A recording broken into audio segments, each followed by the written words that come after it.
Merhaba. Hiç bir kedinin pencere kenarında saatlerce kıpırdamadan oturduğunu gördünüz mü? Belki elinizde bir fincan çay vardı, belki bir kitabın sayfaları arasında kaybolmuştunuz. Ama gözünüz bir an kedinize takıldı. Perdenin arkasında, camın hemen önünde. Onun gözlerinde bambaşka bir dünya vardı. Bizim için sıradan olan dışarı manzarası, onun için adeta sonsuz bir tiyatro sahnesiydi. Kuşların kanat çırpışı, rüzgarın ağaç yapraklarında bıraktığı titreşim, yoldan geçen insanların ayak sesleri. Hepsi, kedinizin dikkatini çeken görünmez bir ip gibi onu dışarıya bağlıyordu. Peki neden? Kediler, neden pencere kenarına bu kadar takılır? Bu sadece sıkıntıdan mı? Yoksa çok daha derin, evrimsel bir içgüdünün uzantısı mı? Bugün bu sorunun peşinden gideceğiz. Kedilerin pencerelere olan gizemli bağlılığını anlamak için hem tarihe, hem biyolojiye, hem psikolojiye, hem de kültürel yansımalarına bakacağız. Ve belki de en sonunda, pencere önünde sessizce oturan kedinizin aslında size anlatmaya çalıştığı şeyi kavrayacağız. Hazırsanız, başlayalım. Kedilerle insanın ortak hikayesi binlerce yıl öncesine uzanır. Antik Mısır'da, evlerin pencereleri her zaman açık olmazdı. Ama kediler yine de evin girişlerinden, küçük aralıklardan dışarıyı gözlemleme şansı bulurdu. Nil kıyısında hareket eden kuş sürüleri, geceyi delen yıldızlı gökyüzü, insanların gözünde sıradan olan manzaralar, kediler için hayatiydi. Çünkü dışarıyı izlemek, onların avcı kimliğini diri tutuyordu. Orta Çağ Avrupa'sında kediler, şehir sokaklarının hem gözcüsü, hem de sessiz bekçisiydi. Fare ve sıçanların kol gezdiği daracık sokaklarda, pencereden dışarı bakan bir kedi, sadece bir ev süsü değildi. Aynı zamanda o evin bekçisiydi. İnsanlar için kedinin pencere önünde durması bir tür nazar koruması gibi bile görülürdü. Osmanlı evlerinde de kedilerin pencere kültürü vardı. İstanbul konaklarında, ahşap cumbaların cam aralıklarından dışarıyı seyreden kediler sıkça tasvir edilmiş, hatta minyatürlerde işlenmiştir. Hatta bazı eski yazmalarda şöyle bir ifade geçer: kedi, pencereden bakarken alemin sessiz seyrine dalar. Bu tarihsel izler bize şunu gösterir: kedilerin pencereye olan ilgisi, modern çağın değil, asırlardır süregelen bir davranış biçiminin yansımasıdır. Şimdi soralım.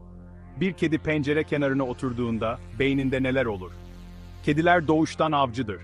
Onların beyninde hareketi algılayan sinirsel bölgeler son derece hassastır.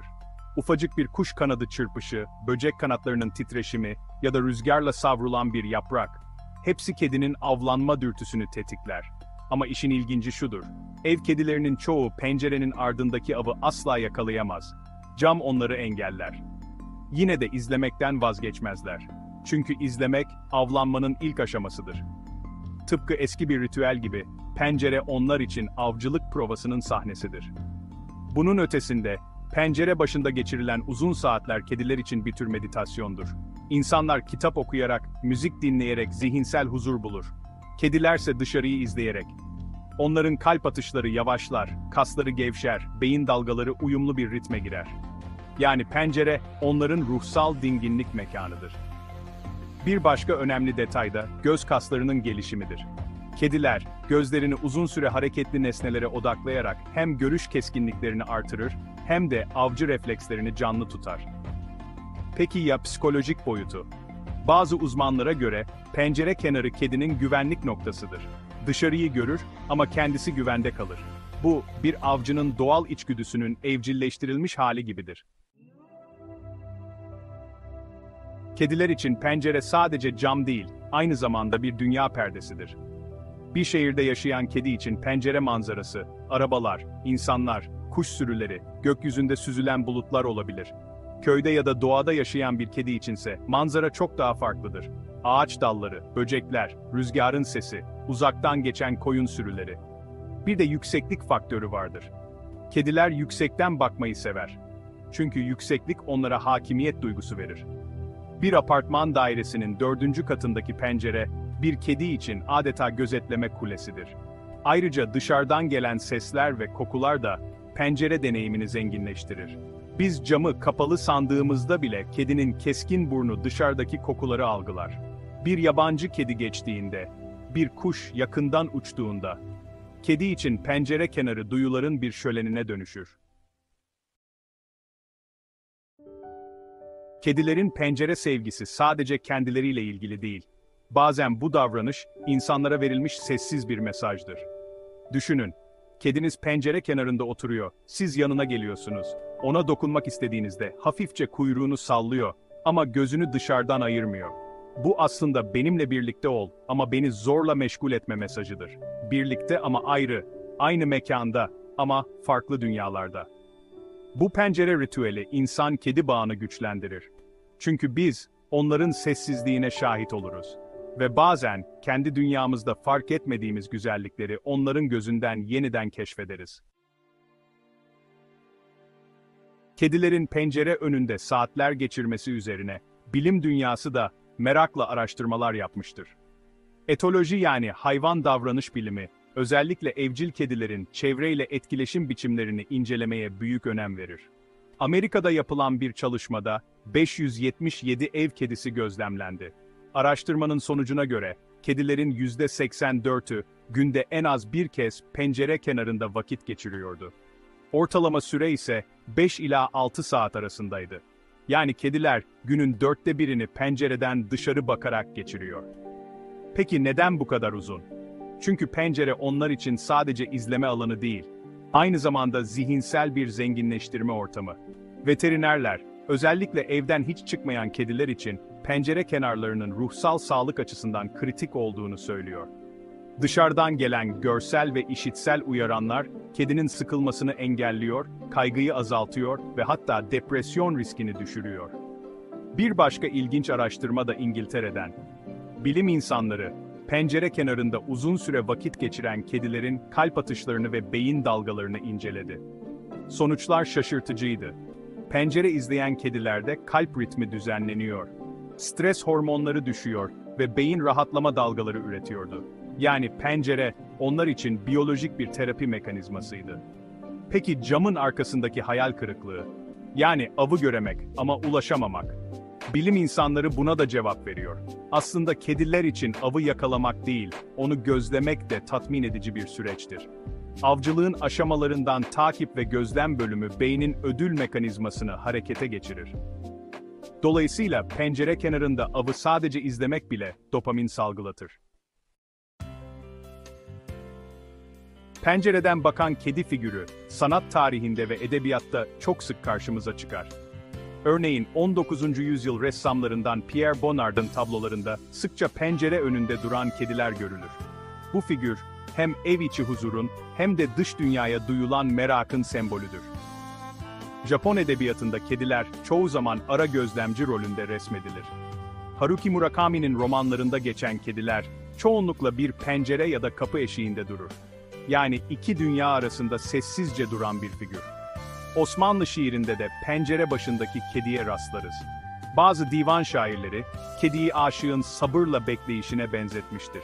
Pencere önünde kedi misali, sevgilinin yolunu gözlemek ifadesi tam da buradan gelir. Modern kültürde ise sosyal medyada milyonlarca fotoğraf ve video dolaşır. Pencereden dışarı bakan kediler, insanların içsel yalnızlığına ayna tutar. Çünkü aslında hepimiz bazen camın ardında oturup başka bir hayatı izleyen kediler gibiyiz. Bir kedi sahibi için bu bilgiler sadece ilginç değil, aynı zamanda pratiktir. Veterinerler diyor ki, kedinizin sağlıklı, mutlu ve uzun ömürlü olmasını istiyorsanız ona güvenli bir pencere alanı oluşturun. Ama dikkat! Açık pencereler kediler için ölümcül olabilir. Çünkü kediler yüksekten atlamaktan çekinmezler. Düşmez dediğiniz anda bir kuş görüp refleksle atlayabilirler. Bu yüzden kediler için güvenlik filesi ya da kapalı balkon sistemleri önerilir. Ayrıca pencere kenarına bir minder, küçük bir raf ya da kedi yatağı koymak onların rahatlığını artırır. Böylece pencere sadece bir gözlem noktası değil, aynı zamanda günlük keyif köşesi olur. Kedinizin zihinsel sağlığı için pencereyi bir televizyon gibi düşünün. İnsanlar ekran başında vakit geçirir, kedilerse pencere başında. Hatta bazı bilim insanları buna Kedi TV diyor. Kanal yok ama sonsuz içerik var. Kuşlar, böcekler, arabalar, gökyüzü, bulutlar, yağmur damlaları. Peki evde pencere manzarası kısıtlıysa? O zaman pencereyi renklendirebilirsiniz. Dışarıya kuş yemliği asmak, bir saksıya bitki koymak ya da cama yakın oyuncaklar bulundurmak, kedinizin ilgisini canlı tutar. Kedilerin pencere sevgisi sadece biyolojik bir ihtiyaç değil, aynı zamanda derin bir metafor gibidir. Belki de kedi, pencere kenarında bize şunu hatırlatır. Dünya, sürekli akan bir manzaradır. Biz onu çoğu zaman fark etmeyiz, ama kedi sabırla seyreder. Kedi, bize sabrı öğretir, sessizliği öğretir ve bazen de yalnızlığın aslında huzurla eşdeğer olabileceğini gösterir. Pencereden bakan bir kedi, iki dünya arasındaki köprüdür. İçerideki güvenlik ile dışarıdaki bilinmezlik arasında, evcil ile vahşi arasındaki sınırda, sessizlik ile hareket arasındaki dengede. Şimdi bir düşünün. Kediniz pencere kenarında oturuyor. Kuyruğu hafifçe kıpırdıyor. Gözleri dışarıda bir noktaya kilitlenmiş. Siz onun yanına gidiyorsunuz. Belki okşamak istiyorsunuz ama o tepki vermiyor. Çünkü o anda başka bir evrende. Belki dışarıdaki bir kuş sürüsünü izliyor. Belki rüzgarın titrettiği yapraklara bakıyor. Belki de sadece sessizliğin tadını çıkarıyor. Ama aslında size de bir şey öğretiyor. Dur. İzle. Düşün. Hayat pencereden baktığında başka bir anlam kazanır. Bir dahaki sefere, kedinizi pencere kenarında gördüğünüzde yanına oturun. Onunla birlikte dışarıya bakın. Göreceksiniz, aynı manzara sizin için de bambaşka bir anlam kazanacak. Videoyu beğendiyseniz beğeni tuşuna basmayı, görüş ve önerileriniz için yorum yapmayı unutmayın. Bir sonraki içerikte görüşmek üzere, hoşça kalın.